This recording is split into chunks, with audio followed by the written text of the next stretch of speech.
name is Jennifer Diaz. And I'm Rachel Heeper, and we're from the Saline County Career Center. Are you ready to soak into money? Because our project will have you crazy for change like Mr. Krabs. Today, we present to you our project, Soak into Money. You can call me Miss Diaz. And you can call me Miss Heeper.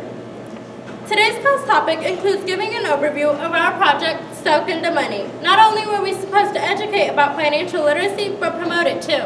In order to do so and appropriately complete our project, many activities were done. But first, let us introduce to you how it all started. Many young children and even adults struggle when it comes to understanding money. Therefore, it was our responsibility to provide a solution addressing the problem and allow everyone an opportunity to become financially literate. To us, it is important for everyone to understand financial literacy and be well educated. That's why we began planning a project focused on money and its related principles, raising awareness about financial literacy while hoping for a change and growth in the long run. The focus of our project was introduced under the name Soak into Money with the popular cartoon character SpongeBob SquarePants so we could make it come alive. We decided to use SpongeBob SquarePants because it gave our project a theme and tagline. It also attracted attention while making it fun, appealing, and memorable for the students. Our district is home to 2,470 students, so it was important to dedicate our project to the 7th and 8th graders. We knew it was crucial to target this group of students and educate them to make sound financial literacy decisions in a fun and engaging way because they are our future and it would mean so much more to them as they got older.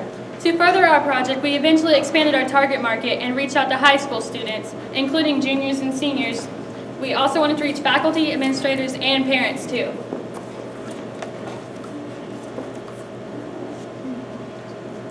Our goals were as follows. 1. Place the focus on money. 2. Teach the most basic financial literacy skills. 3. Help the students realize the power of setting personal and financial goals at a young age. 4. Emphasize the importance of saving money. 5. Help the students understand the importance and basics of financial literacy. And 6. Enlighten our chapter about financial literacy. The main activity for Soak into Money was to create a program for students, although various other promotional activities like creating piggy banks, hosting fundraisers, presenting at a DECA sampler, and a DECA day were also implemented. We knew we would not be successful alone, so including our DECA chapter in the planning, implementing, and management of our project was equally as important. To put the plan into action, a detailed plan of activities was directed. Meetings were held with appropriate school and business leaders. Dates were set on the school calendar and Soak into Money calendars were created, as well as permission slips, newsletters, and many other important paperwork needed in order to clearly set up and manage our project. Beaker Middle School administrators allowed us to speak to the students about our project, its benefits, and incentives during their lunch shifts. By doing this, we created an interest in our project not only from the students, but from the teachers as well. Throughout the long run of our project, we also looked for help from outside community resources. We were able to pitch our project to the University of Missouri Extension Office. Many of the office members learned about our project, although we specifically directed it to Family Financial Education Specialist Trish Savage. Exchange Bank and Dairy Queen generously sponsored and donated to our project for our class sessions. Exchange Bank donated $100 towards school supplies and snacks that would be needed. Dairy Queen provided free ice cream cone coupons and blizzards for all participating students as an incentive. In addition to all the input obtained after going to parent-teacher conferences, parents who learned about our project were also willing to volunteer and help. Some sent their business cards attached to permission slips, and others got into contact with us by librarian and middle school mentor Katie Berger. We also sought the help of Kathy Austin, who became our community mentor. She was a great match for our project because she has a personal interest in financial literacy and sound financial education and background. After months of planning, organizing, and setting dates, we finally heard back from everyone. 70 students total indicated they wanted to attend our class, with the majority being 8th graders. We were thrilled to have such a great interest, but due to the lack of available computers in the classroom and the manageability of the students, we decided to limit this number. We wanted to work with them in small groups to allow for good retention of information. To resolve the problem, we selected 30 students to participate in Soak into Money class sessions. The selection was based on whether the student participated in an after-school sport, which conflicted with the class time. We also considered which of the interested students would benefit the most. The 30 students were then separated into 2 classes of 15 boys and 15 girls each. All classes took place at the library at the middle school. November 3rd, we began with our first class session with the girls.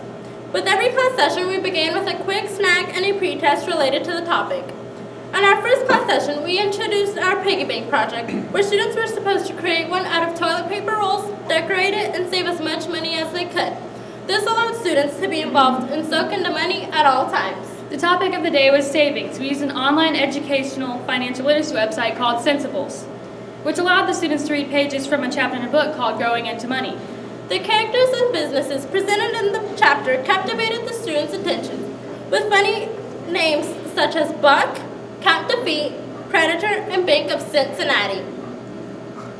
In addition, students were able to play computer games that allowed them to count money and learn key terms. Before class ended, we passed out newsletters in Spanish and English. On November 10th, we were back again with the objective of teaching over budgets. We used the PBS Kids website, which explained how a budget works and showed a budgeting worksheet. Key terms like expenses, income, and goals were learned. During class, with the help of Katie Berger, we showed her check register and our credit and debit cards. This brought up topics and key terms like loan, credit, and debit. 2 DECA members also presented their project, Bubble Soccer, and contributed to teaching that day. Our last class session with the girls began November 17th, where we taught about checkings and how to write checks. We used items the girls might be interested in purchasing to be more enthused and then made them write checks payable to us. Special guest, District Number 4 Vice President and Chapter Member Quiz Falls accompanied us and encouraged the students to join DECA once they got to high school. Bilingual newsletters were handed out once again, except this time we included reference vocabulary sheets with key terms we had learned throughout all class sessions. December 1st, we began with a group of boys, teaching them about savings too, where we once again used Sensibles and explained many important details about savings and key terms. We stressed the importance of putting money in a bank for safety reasons as well. Near the end, we let the students start on their piggy banks and passed out newsletters in both languages once again. On December 8th, we focused on the importance of budgeting and all its key points. However, we talked about credit and debit cards too. The boys made their own credit and debit cards, and we explained every feature of the card and its purpose. Students became stumped over the basics of a credit card compared to the basics of a debit card and wanted to know the difference. The topic of the credit cards let us talk about credit scores, a bank's trust, and protection towards identity theft. December 15th, we began our checking lessons. Students were taught all the basics of check and check writing. To fully engage them and allow them to have fun with the topic, we suggested items they might be interested in purchasing when writing their checks. They were then instructed to write their checks payable to us or one of their classmates. Once again, Quiz Falls accompanied us and presented to the students about DECA. They were excited to hear of the many trips DECA takes for competition, and without a doubt their attention had been caught. Newsletters in Spanish and English and reference vocabulary sheets were once again sent home. As a DECA chapter, February 17th, we decided to host a DECA Day at Mazio's, where we passed out an informational letter about our project along with a reference vocabulary sheet. This was a great introduction for our project to a different target market. To continue our project, we specifically spoke with seniors February 19th. We introduced our project and our goals and how we plan to continue it. The seniors took a matching vocabulary test so we could identify how much the group knew. We stressed the importance of being financially literate, especially at a point where they are getting ready to go on their own paths. Before we left, we also passed out reference vocabulary sheets with key terms. At the end of our project, we evaluated to see how well we had done. To promote our project, a Soak into Money Facebook page was made. As time passed, we posted statuses and pictures of our class sessions and other important events we held. We also created an Instagram page where we posted pictures and updates to promote our project. After 7th and 8th grade class sessions were done, we graded the test and determined 9 out of 12 questions were answered correctly. After our senior class was done, we graded the test, and out of a total of 180 points, an average of 142 points were correct. That's a 79% average on vocabulary terms. It was also determined we had made a big impact teaching financial literacy in a fun and engaging way. We made a big impact on teachers as well, influencing the idea of having a financial literacy course at the middle school. On the last day of the 7th and 8th grade class sessions, we went over our piggy bank project, and students had saved a varied amount of money. Our high was $67. When we went and talked to the students during their lunch shifts, we had promised to buy them Soak into Money t-shirts. In order to do so, we fundraised by selling caramel apples at lunch to the students and community. We also worked an event for about 3 hours. After all, we raised $565. To provide our DECA chapter and community with an understanding of what Soak into Money was about, we hosted the first annual holiday sample of DECA. The purpose was to tell everyone about DECA and our project. 60 people total attended our DECA sampler. Project information and pictures were set up. Financial literacy reference vocabulary sheets were also passed out and discussed with every attendee. Our project binder highlighted our events and was on display, as well as our SpongeBob SquarePants Soak into Money poster. To continue our project and make it better, we plan to educate special needs kids here at the high school. After all, we concluded all our set goals had successfully been met. Soak into Money proved that together we can provide everyone an opportunity to become financially literate. So now, did all this information soak into your head?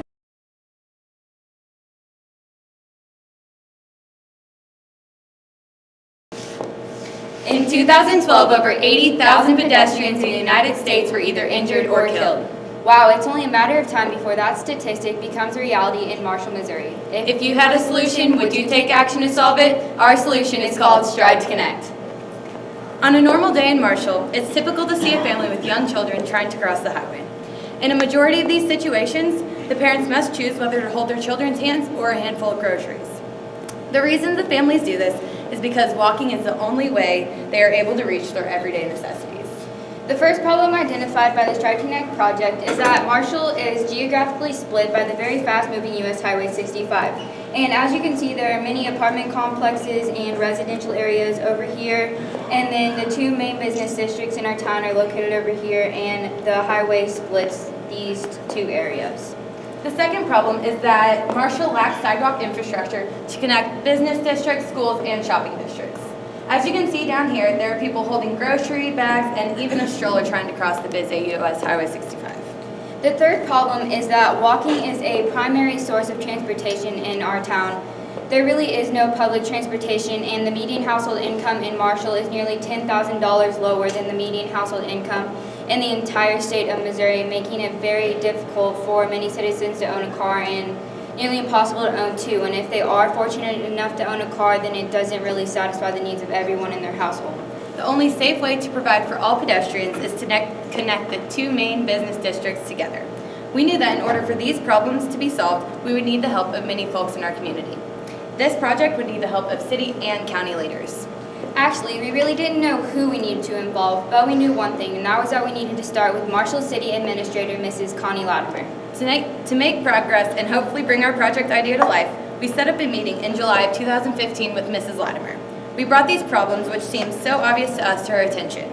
We told her that the Marshall DECA chapter was determined to help in any way possible. Mrs. Latimer definitely saw the issue too. Together, we discussed the possibility of constructing a walking bridge with connecting sidewalks. She absolutely loved our idea and was eager to begin the process as soon as possible. Together, we identified community members that needed to be involved to push our project forward. We already had the city involved, and we knew we needed economic development and the school district. We made contact with each of these very important individuals, and soon the Stride to Connect committee was formed, And the Stride to Connect project was born.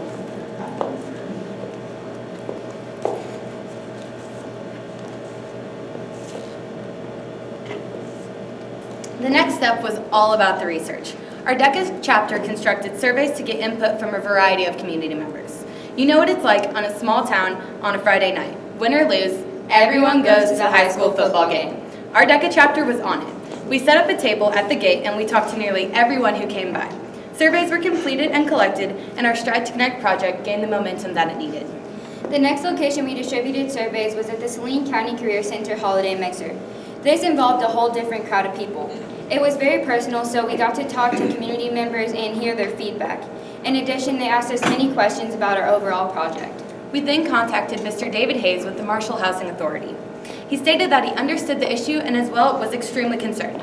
We asked him several questions about transportation regarding the residents at the complexes, and this is what he shared. In the Strive to Connect area, there are currently 9 households without any transportation, affecting 19 individuals. in another complex there are 3 households without any transportation and 26 units. with only one vehicle. This leaves many people without transportation completely or just limited access. Mr. Hayes then directed us to the management of other Section 8 housing complexes in the Strive to Connect area. Kim Hazel, who is the manager of Action Management, even stated that she knew of one of her residents getting hit by a car while walking alongside US Highway 65 several years ago. After analyzing all the information that the Marshall Housing Authorities provided to us, we wanted to be sure to gain the residents' input and clearly show that our project was making an effort to solve their transportation hazards. Again, Mr. Hayes helped our DECA chapter and agreed to put our survey in the residents' monthly newsletters.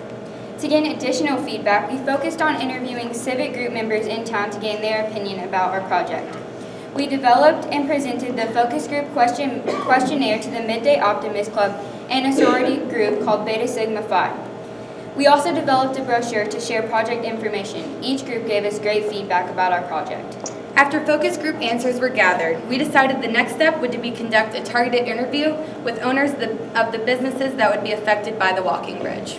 Red Cross is the major pharmacy located directly off of US Highway 65. We contacted the co-owner Scott Hartwig to set up an interview immediately. Mr. Hartwig stated that he sees pedestrians crossing the highway on a daily basis. In addition, he said that even if he did not own a business directly off of Highway 65, he would still fully support the project. In addition, we contacted a manager of the largest retailer in town, Walmart. One of the day managers, Dustin, stated that the project would be very beneficial to the retailer and pedestrians shopping at the store.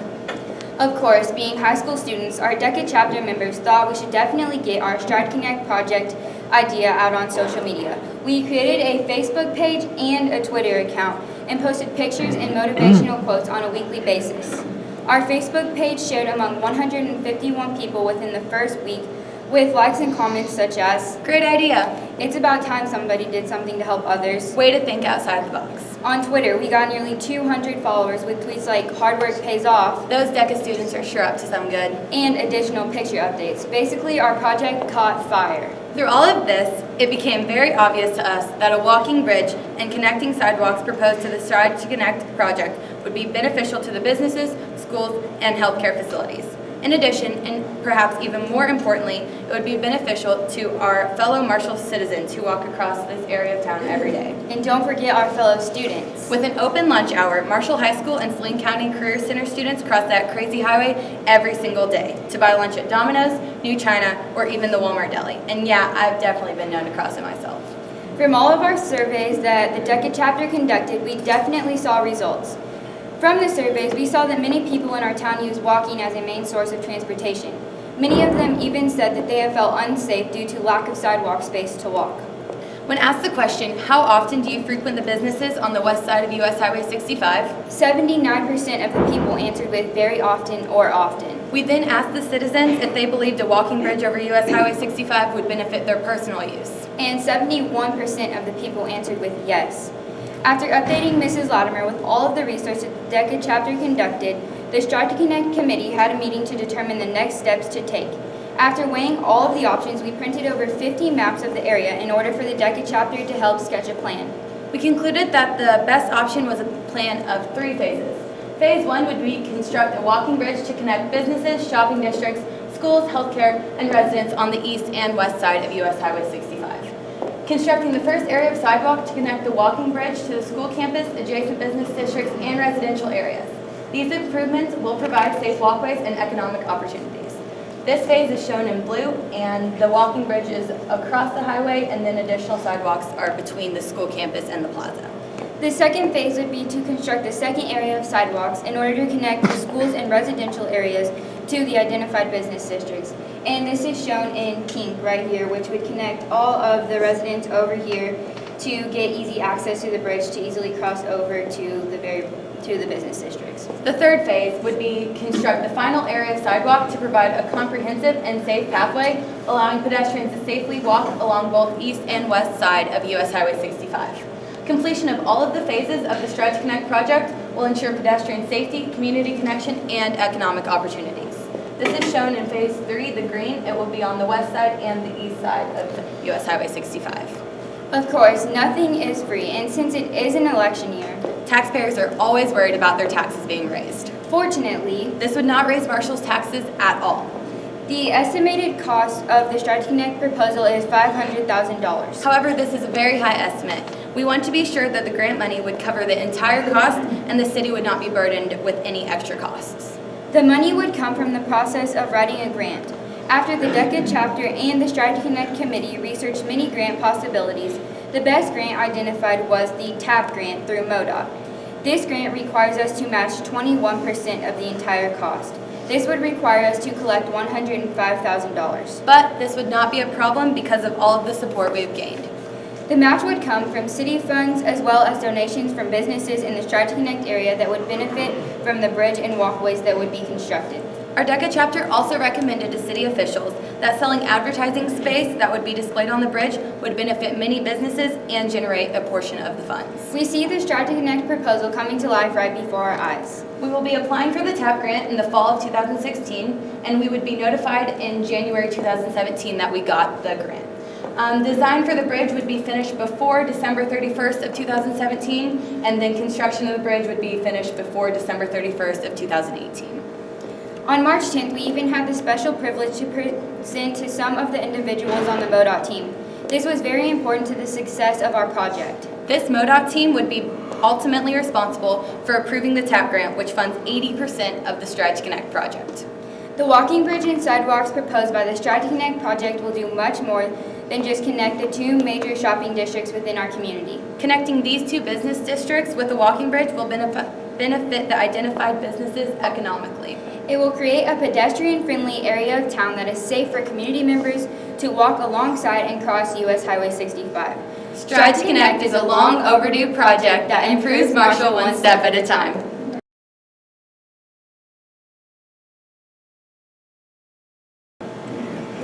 Neglect, Abandonment. lack of veterinary care. These are the daily struggles of over 700 million animals impounded in the animal shelters each year. With over 400 of those homeless animals being among our community at the Marshall Animal Shelter. Hello, my name is Wendy Cortez. And my name is Claire Rook, and we're the Community Service DECA representatives from the Saline County Career Center. Our purpose was to... We started off as just two high school students passionate for animals, being animal owners ourselves. It all started when we visited the Marshall Animal Shelter and saw each animal's need for veterinary care. As humans, we do not look beyond our necessities, and sometimes are unaware of the daily needs of the animals. Seeing the care impounded animals need to sustain a healthy life Became our motivation to pursue this project. This soon grew into much more than a name. It became a brand. Support the Paws. Our purpose was to impact each homeless animal's life individually by ensuring they receive the necessary veterinary care. We wanted to give them a name, A face, a voice, and a story. to open the minds and hearts of members in our community. Our Saline County Career Center DECA chapter partnered the Saline Animal League, which is a nonprofit organization That relies heavily on donations and provides veterinary care for the animals impounded at the Marshall Animal Shelter. The Saline Animal League's mission is to do everything in their power to ensure that no healthy adoptable animal that comes to the Marshall Animal Shelter is euthanized. We, along with our DECA chapter, set 3 goals.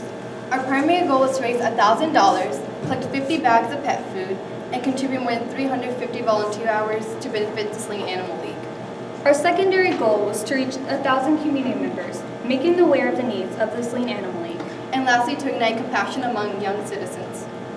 We considered many ways to ensure we met our goals, and community members truly understood the care each animal deserves. With the help of our DECA chapter, we hosted 9 fundraising and 4 volunteer events. As you can see on page 1 in the Book to Success, Support the Paws started off with the Fitzgibbon Hospital Cancer Center Dog Walk, hosted on October 17, 2015, with DECA members helping walk dogs. On page 2, you can see shortly after, on October 24th, 2015, Wendy and I, along with our chapter, initiated our very first fundraising event, the Doggy Fashion Show.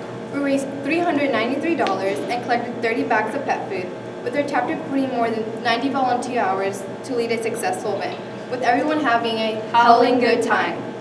Throughout our project, our DECA chapter contributed volunteer work at the Marshall Animal Shelter, as shown on page 4 and 5, to interact with each homeless animal individually and meet the needs of each one. DECA members help feed and walk the animals, As a whole, our chapter gained knowledge about compassion and charity work, after visually seeing the lack of care these animals receive. With November approaching, being the month to give to those we love and are thankful for, it was a perfect time to remind what giving was all about on children by hosting our Gift to Cuteness coin collection, as shown on page 6, that began on November 5th and ended on November 23rd, 2015. With the help of our DECA chapter, we set collection jars at all 4 elementary schools, our local high school, and Bloomhorse Veterinary Hospital. At the end of the collection, we collected $427, but most importantly, impacted the hearts of compassionate children to give to worthy cause. As you can see on page 7, our next fundraising event was the boys' basketball raffle ticket sale. We sold raffle tickets in which community members printed their name on and dropped in a bucket, each one with a possibility of kindly winning the prize we had gathered that included coupons from McDonald's, Sonic, Taco Bell, Arby's, and Viking Athletic Goods. We sold more than 100 tickets and raised $193 through this event alone, announcing the winners during the varsity halftime game with the help of 2 DECA members. Soon after, we held other fundraising events, hosting our bake sale at a local Walmart, selling a variety of baked goods. Community members supported us by buying baked goods as well as giving kind donations. Not long after, we designed a shirt on custom made to sell to the community and market our project. With the success of the bacon shirt sale, documented on page 8 and 9. After selling more than 30 shirts, we received an email from the Custom Ink representative informing us they wanted to give our project a donation. They're only allowed to donate $30, but the impact we had created on the worldwide company was worth much more. As they say, Christmas is the most wonderful time of the year. We, along with our DECA chapter, hosted a Secret Santa Christmas card sale, with DECA members selling them at our high school during lunch. To keep the momentum of our project going, as you can see on page 10 and 11, the success of these festive events, our chapter joined the Sleet Animal League at their annual event, Pet Pictures of Santa, which was held at our local Orchlands. On December 17, 2015, we hosted a Zumbathon shown on page 12 with a collaboration with our local Zumba organization, Soy Latina Fe. Community members danced the night away to support and benefit the Sleet Animal League, raising $170 at this event. On page 13, you can see we hosted a pet food drive in our community with DECA members setting donation boxes around local businesses. With the collection being a success, Support the Paws collected 66 bags of food at this event alone. On February 13, we, along with 5 DECA members, joined the Sling Animal League in Liberty, Missouri for Adoption Day. DECA members helped unload animals and were able to give 3 of those animals a place to call home. On February 20th, we sold Mexican tamales and pupusas, which are both traditional Hispanic dishes, with the help of 6 DECA members and our community loving the involvement of culture in our project. On page 14 and 15, you can see the success of these beneficial events, including the church collection that took place February 21st, 2016, with the collaboration of our St. Peter Catholic Church raising $200 at this collection. To guide all these events to success, we, along with our chapter, were very organized and communicated to heavily market each event through word of mouth, flyers, announcements, and our Support the Paws Facebook and Instagram page.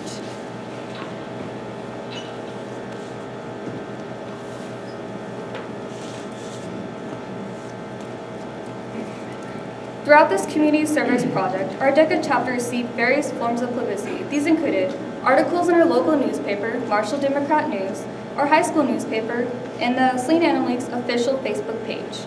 In the course of this project, we directed our chapter throughout each event to come together and lead Support the Paws to success, reaching our 3 goals. Raised more than $1,000, collected 96 pet food bags, and contributed more than 550 volunteer hours.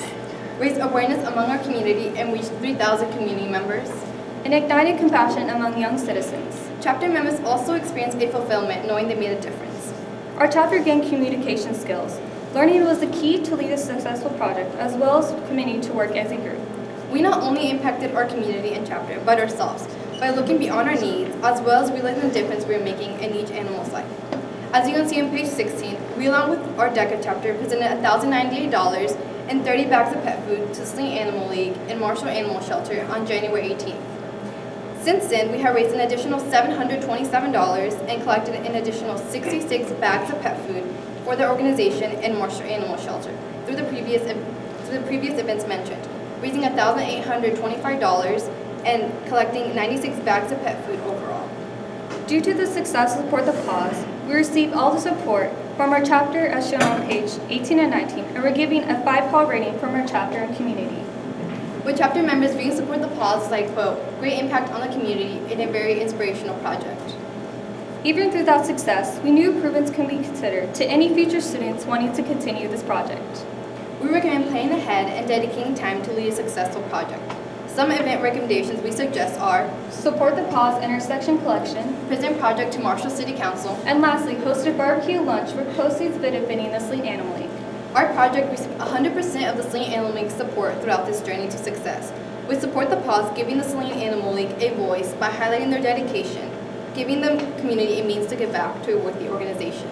The Sleet Animal League has changed lives of innocent animals since its beginning by providing veterinary care with healthy animals, helping create successful adoptions. Those healthy animals fortunate enough to find a home are success stories worth telling, like Rowdy's shown on page 17. Rowdy is a Heinz 57 that was adopted by Mason Weber from the Marshall Animal Shelter in 2013 and now lives across the country in Washington, D.C. with a happily ever after tale. But many are still looking for the light at the end of the tunnel. With the fear of not ever seeing beyond the walls of the shelter or ever finding a permanent home, But it's up to us, like our DECA chapter, to continue to fight to make a difference and help create more success stories. with a strong voice, our DECA chapter will continue its tradition to shaping society. We will now present to you a video that will guide you through the success and impact Support the Pause has had on our chapter and community.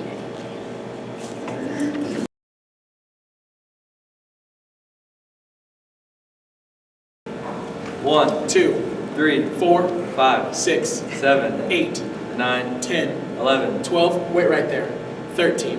The number 13 to some people is the luckiest number ever. To Sling County Career Center DECA chapter, it's unlucky. Last year we had 13 members qualify for ICDC, causing us to be negative $2,043 in the hole. Knowing that we had to finance this big check, hashtag DECA was born. Hello, I'm Quiz Falls. And I'm Jack Haymeyer. Going out through this project, we had to first determine the 3 Ps. The purpose? The process and the payoff. Jack, what's the purpose of doing this project? Starting the school year at $2,043 in the hole, we needed to find a way to bridge the budgetary gap between the school revenue and the fundraisers our chapter conducted. Last year, we were left scrambling with only 3 weeks to fundraise 13 students go to ICDC. This year, the pressure was on. We needed to start early and move fast. Quiz, what process did we use? Members of our DECA chapter pulled together to determine what we wanted to do and how we wanted to do it. That something was advertisement. We wanted to develop a formal sponsorship plan that would give our sponsors something in return for their advertisements. To do this, we looked to the help from our community. To do this, we looked to the help from our community for some help. To help us develop the pitch, Mr. Jeff Haymeyer, a sales rep from United Suppliers, graciously stepped in. He came into class and taught us a real-world version of how to develop a sales pitch. After we developed the pitch, our DECA chapter sought support from another DECA mentor, the Director of Business for Marshall Public Schools, Mr. Paul Faber. He came to class and helped us develop packages to sell to our businesses. These packages would benefit them, yet not break the chapter's budget. Now we had the package. So, we had the pitch, and now the package. Now all we needed was the force. We looked to the help from some of our DECA chapter members to be our hashtag DECA sales force. When we did this, we knew that consistent training was key. So we developed the hashtag DECA sales training manual. We'll get to this a little bit more at a later time. Jack, what's the payoff? Our payoff? There's plenty of payoff. The payoff for our chapter is we don't have to frantically rush around to raise money for ICDC. And we release some stress from the qualifiers. The payoff for the business is advertising and promoting them as a supporter of their local school district and DECA chapter. It's a win-win.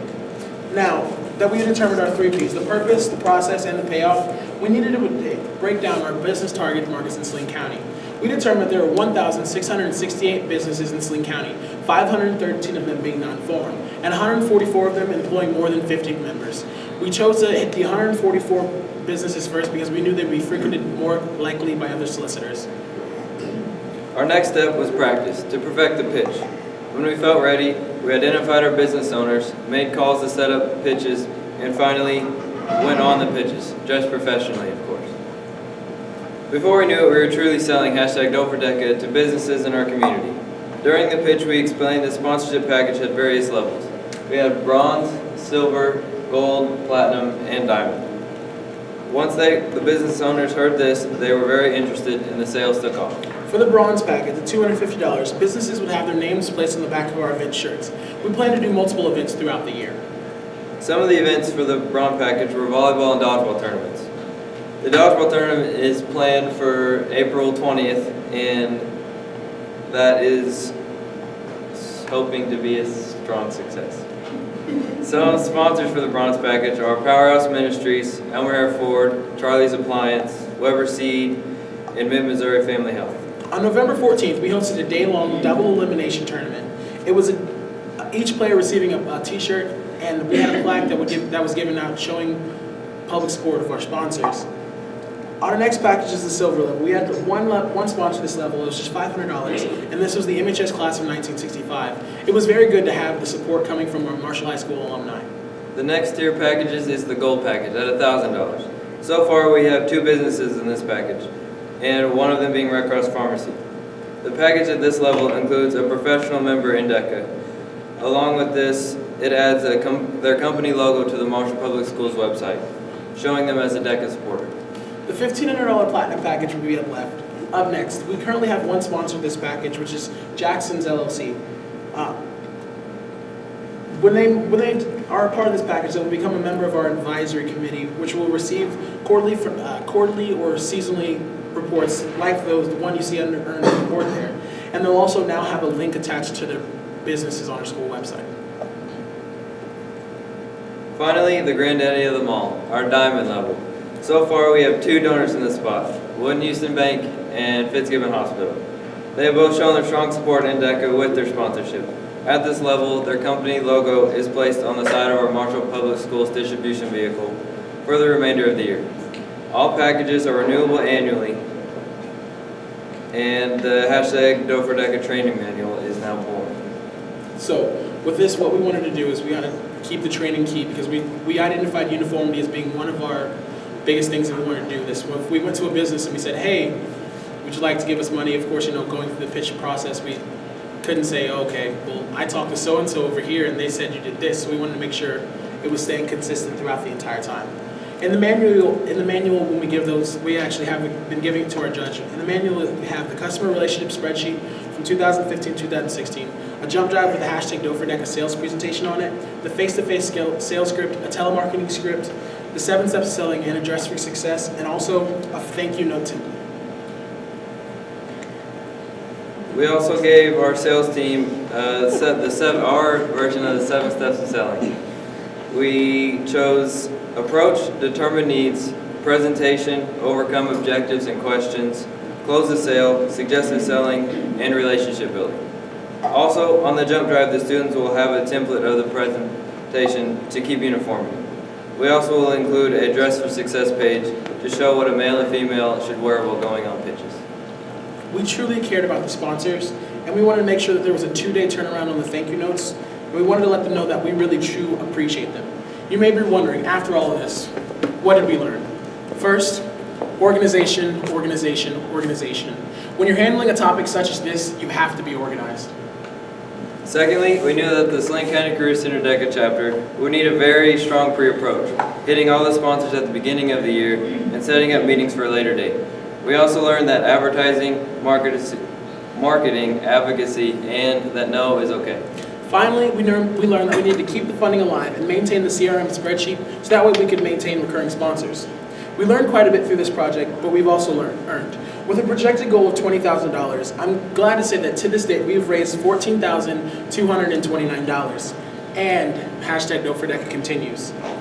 As you can see from the ledger, we have quite a lot going on with our DECA chapter. With students still making pitches, and we have made contact with many of the businesses in Marshall, and we hope to continue. If we had to leave one thing for a future DECA member, it would easily be to keep year-to-year continuity and stick to the manual. We would like to leave you with a quote that has truly pushed us through this year and pushed us to keep going with our project. No one has ever become poor from giving. Anne Frank.